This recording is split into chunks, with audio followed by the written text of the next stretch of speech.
Okay, so good morning. So selamat pagi. Sorry for the interruption. So I don't know. Probably the problem is not on the internet or in the internet. I don't know, or the Google Meet is the problem. So that's why, yeah, this is kind of the video to replace the lectures that I plan to do. So I want to explain more about the saving strategies. So you already learned some from the sources about the ways, techniques on how to save your money, and also maybe there's how to budget to create a budget, and also kind of to create a financial plan based on the periods of your life. So it means 20 years, 30 years, 40 years or something. So I think this resources is important and it's beneficial. So please, yeah, use it. And but of course, there are many sources out there to help you in financial planning. But okay, so today I'll just give you some tips because of the discussion in the group about, okay, so I know that we need to have dream. We have to set up our financial planning based on the futures that we want to be or to do. So but still the question is how, because I don't know how to become to be disciplined, but because every time I plan to save my money, but then I see something that I like, I want to buy. So how to do that? So this is why in this video I want to explain about what so-called the four rights or four obligations, meaning that one of the way to make you disciplined with your money is actually if you know the allocations of the money that you have to allocate. Jadi kalau udah tahu ada pengelompokannya, ada sistem untuk mengelompokkannya, itu it will help you to know your financial situations. At the same time, it will help you to become disciplined and to, yeah, later on you will reach the plan that you are going to do. Okay, so but just a short disclaimer. I mean, okay, so I, as a lecturer in international relations, okay, I know that the what's it, entrepreneurship, financial planning, and a lot of those stuff are important, and we need to know that. However, as I mentioned, that my focus of study is international relations, so I'm not the financial guru. I mean, I'm not the financial consultants that know very detailed on each of the kind of investment product, for example, of how to manage your money in very detail, case by case. So the thing that I can do is to show you as a international relations practitioner, so because I'm a lecturer, so it means that how the financial planning, personal financial planning, investment can help your career, but also at the same time, so I provide you with resources, reading articles, and maybe website to help you to learn more, and then you can adjust with your situation. So I cannot say that I will explain everything because I'm not the expert on that, but I can show you the way on that. Okay, so that's why. Okay, so I will start with my presentation about the four rights or the four obligations.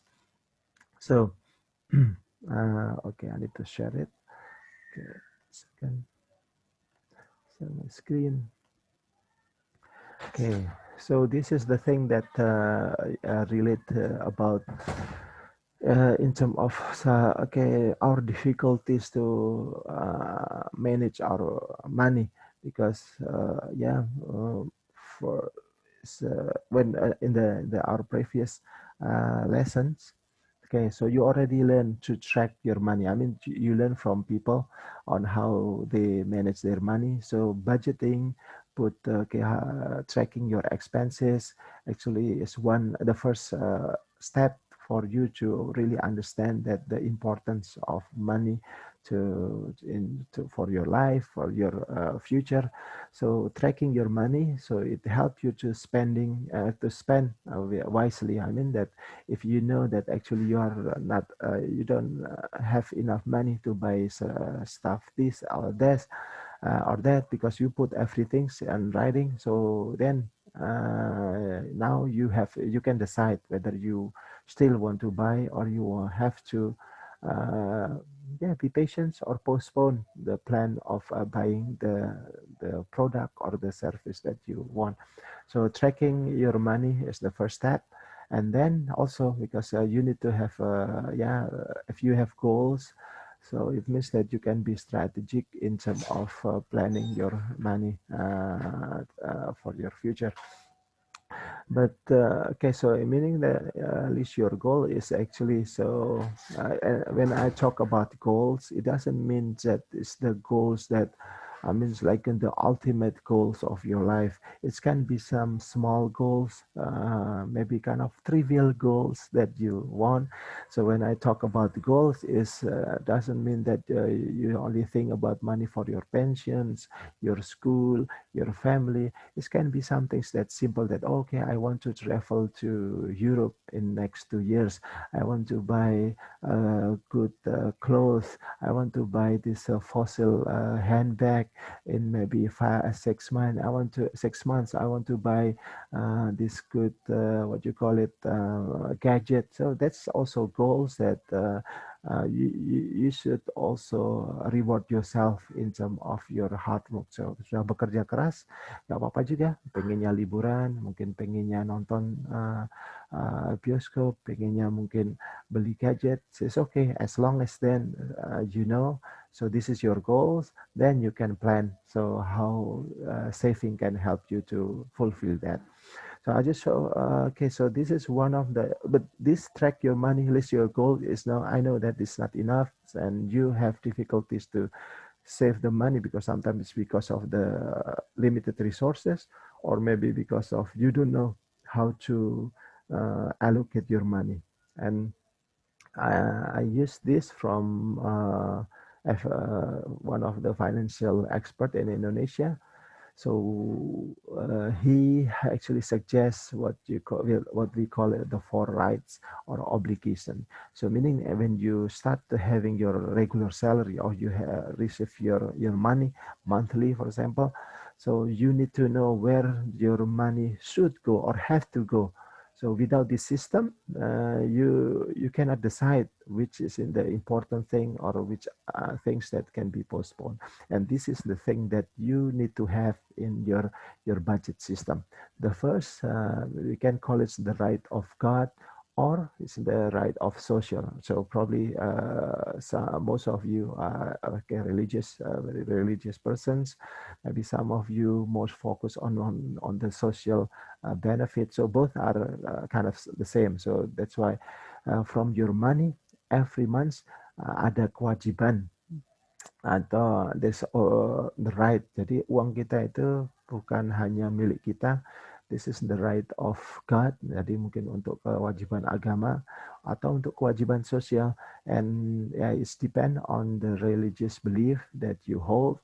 So some religions okay, prescribe that you need to have 2.5% of your money go to the religious cause or social cause, or others more on the 110. So it means 10% of your salary should go to the church, for example, for the benefit of the people, for the poor people, or for charity. So this is what I call is the right of God, or alms or charity.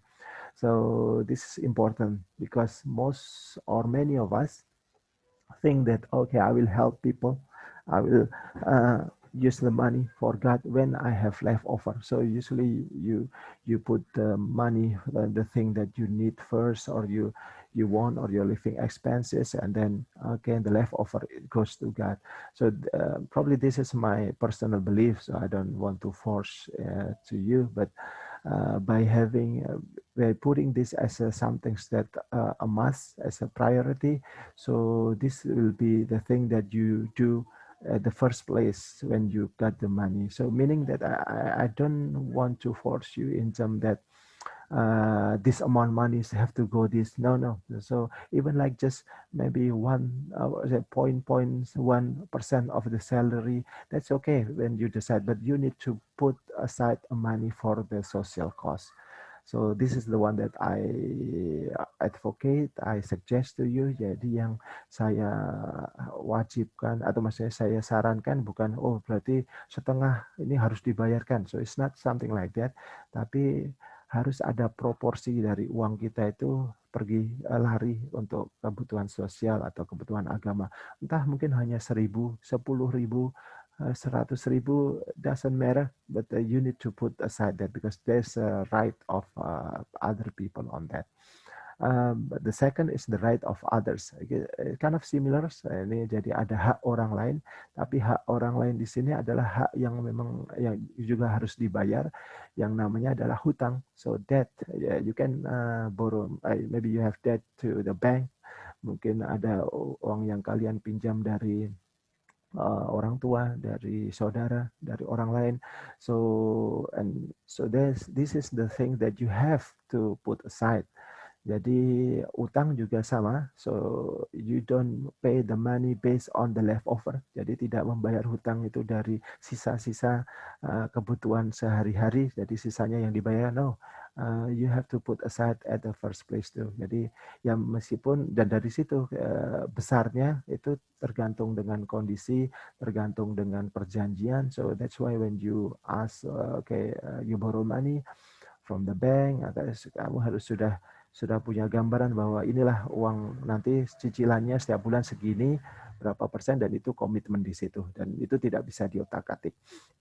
A lot of financial consultants suggest that for the debt should be the payment or the every monthly should be no more than 30% of your salary. Jadi jangan sampai lebih pembayar untuk cicilan itu jangan sampai lebih dari 30%. Karena lebih dari 30%, you will got problems, trouble. Jadi artinya uangnya hanya bayar utang saja. Atau akhirnya jadi utangnya akan bertumpuk karena tidak dibayar-bayar. Okay, so next is the right of our future. Jadi itu hak juga yang harus disisihkan, tapi itu hak kita, tapi bukan hak kita sekarang, itu hak kita di masa datang. Dan inilah yang dinamakan saving. So this should be put aside too. Jadi nggak boleh diutak-utik. Jadi saving kembali bukan hanya yang di leftover sisanya, tapi juga harus dialokasikan dari uang itu besarannya. So ya you decide. Jadi besarannya itu tidak ada ukurannya, tergantung dengan dream, goals, plan yang akan kalian perlukan di masa datang. Ini bisa dalam bentuk insurance, bisa dalam bentuk emergency fund. Jadi nanti akan kita diskusikan lebih lanjut. Atau yang tadi goals tadi, oke, saya 5 tahun lagi saya itu pengen naik haji, for example, sama Muslim. Jadi jadi ini kan hak kita di 5 tahun ke depan itu saya punya hak dalam untuk pergi haji. Nah, gimana cara mempersiapkannya? Berapa biaya haji untuk 5 tahun misalnya yang pakai ONH plus dan sebagainya. And then you break it down into 5 years, into month. And so you know that every month I have to pay, put aside money this amount because in the 5 year I want to go to Hajj. Or because you want to buy gadget nggak tahu sekarang new iPhone, new Galaxy phone. Oke, dalam 6 bulan saya pengen ini atau 3 bulan saya pengen gadget ini. So you how much the cost, how much the price, and then you break it down into month. Oh berarti setiap bulan saya harus menyisihkan segini karena 5 bulan ke depan saya mau beli nih Galaxy yang terbaru, or something like that. So this is our right or our future. Jadi hak kita. Ya karena itu hak kalian di masa depan, ya terserah, setiap orang mungkin punya prioritas masing-masing. Prioritasnya untuk saya pengen sekolah lagi, jadi harus menyiapkan untuk itu. Saya pengen setelah saya lulus saya pengen buat usaha. So maybe this jadi butuh modal, jadi tabungannya untuk menciptakan modal untuk usaha. Atau mungkin pengennya ya saya cuma pengen traveling saja. So this is also the right of the future. And lastly is the right of the present. Jadi ya saat ini you also have the right. So this is the living expenses. Most of us just focus on the living expenses when we are doing the budgeting. Jadi fokusnya hanya mengalokasikan untuk kebutuhan sehari-hari. Akhirnya yang porsi-porsi yang tiga lainnya terlupakan. Padahal itu suatu yang harus dikeluarkan. So utang, tabungan, masa depan, Dan for myself untuk yang charity ini menurut saya ya itu wajib, dalam artian wajib bahwa kita harus keluarkan jumlahnya, itulah yang istilahnya terserah atau masih sesuai dengan keyakinan masing-masing. But this is how you manage your money, your budget. Karena kalau tidak ada sistem, you don't know, nanti pasti akan muncul keinginan diambil lagi. So when you put this into allocations, so you try your best not to take the money because this is already the right of other, sudah ada haknya masing-masing, jadi nggak boleh diambil, atau itu sudah sesuai kewajiban yang harus kita tunaikan, jadi kita nggak boleh kalau misalnya butuhnya, kayak tiba-tiba ada kebutuhan mendesak, itu ya berarti bisa, artinya kita ngambil dari living expenses, berarti artinya mungkin sedikit harus mengurangi pengeluaran, atau kita mungkin terpaksa ngambil dari saving, berarti hitungnya hutang. Misalnya kita ada sesuatu yang harus kita beli atau kita keluarkan saat ini, padahal itu ngambil dari saving rencana setahun ke depan. So it means that you need to find ways to return to the money to your that account yang tadi, untuk yang saving tadi. Sebagian orang membuat ini langsung ditaruh di 4 akun bank yang berbeda. Jadi langsung masukin ke bank ini sesuai dengan proporsinya. Tujuannya biar nggak diutak-utik. Tapi juga it's depend. Everyone have their own preference. Jadi mungkin setiap orang punya strateginya masing-masing juga. Mau ditaruh di kotak masing-masing di celengan sesuai dengan proporsinya juga nggak apa-apa. Atau yang penting dicatat, it's also okay. So next, lastly itu akan bisa membantu untuk bisa mengelola saving dengan lebih baik, dan secara umum bisa membantu mengelola keuangan secara lebih baik. Secara umum apa sih yang perlu? Ya ini breakdown from this right actually. So that's why how you can get your freedom, financial freedom. First, like kind of the tips, the charity. So again, ini bukan suatu hal yang empirik atau suatu yang scientific.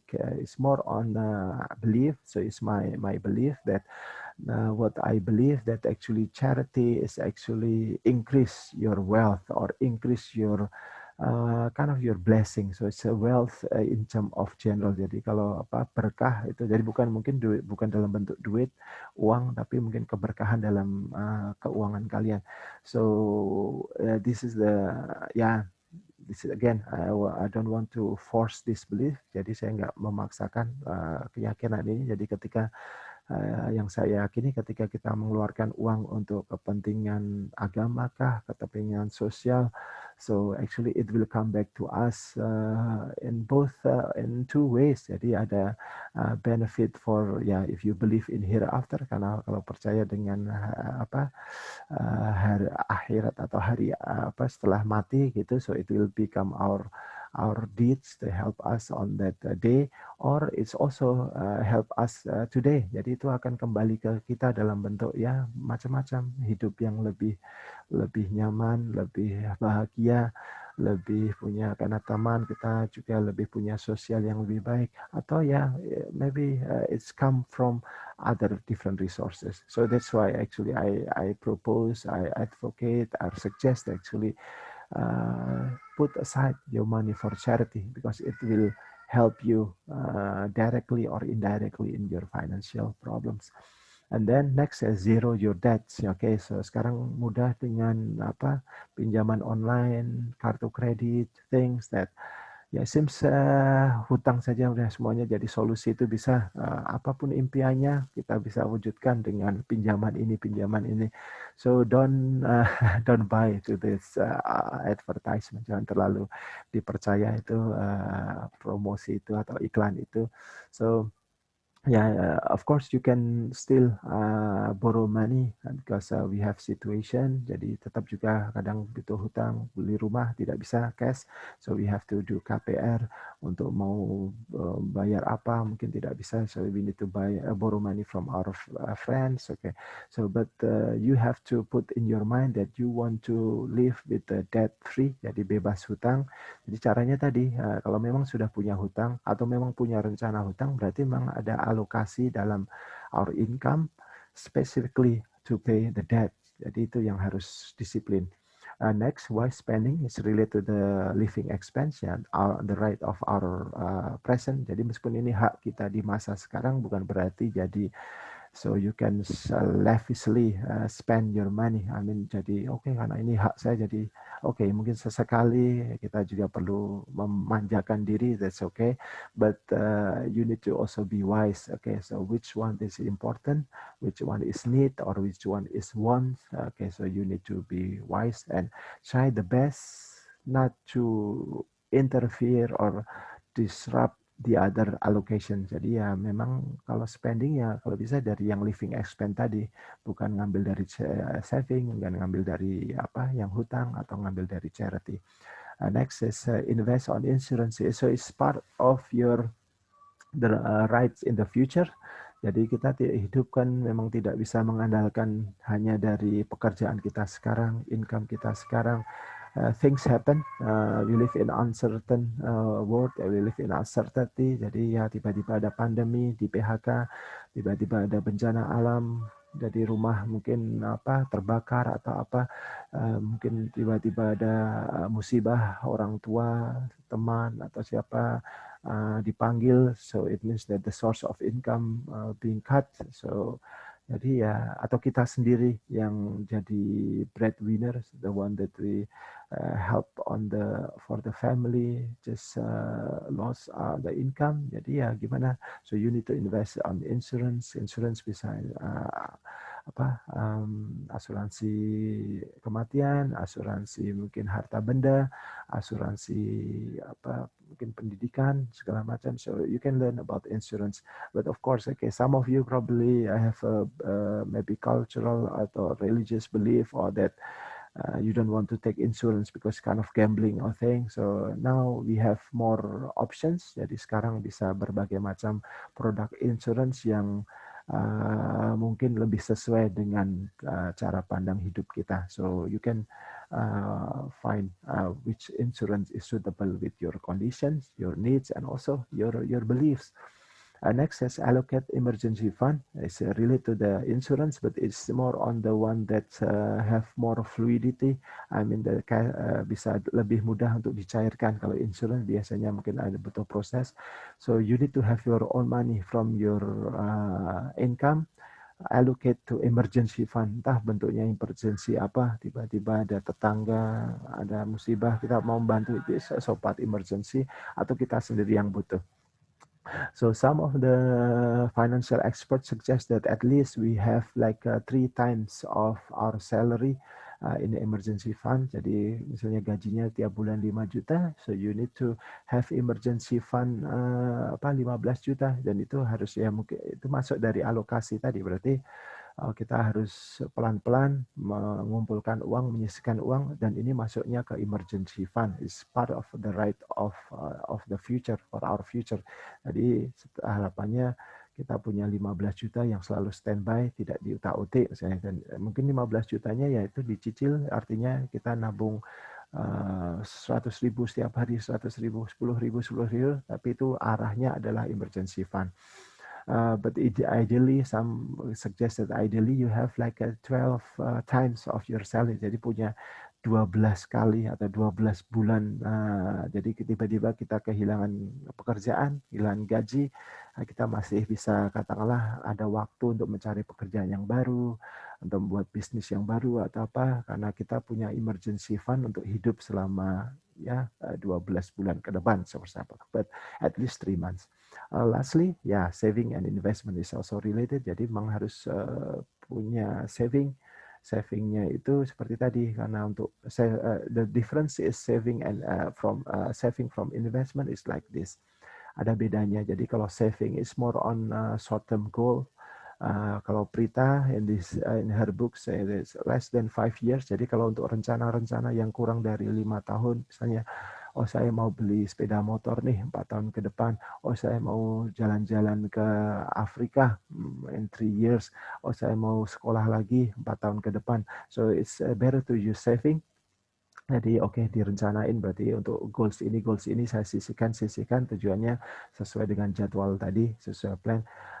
Tapi karena dan investment is for more longer than 5 years plan. Jadi untuk rencana-rencana yang lebih dari 5 tahun atau rencana di hari tua, investment is the best because saving is not enough.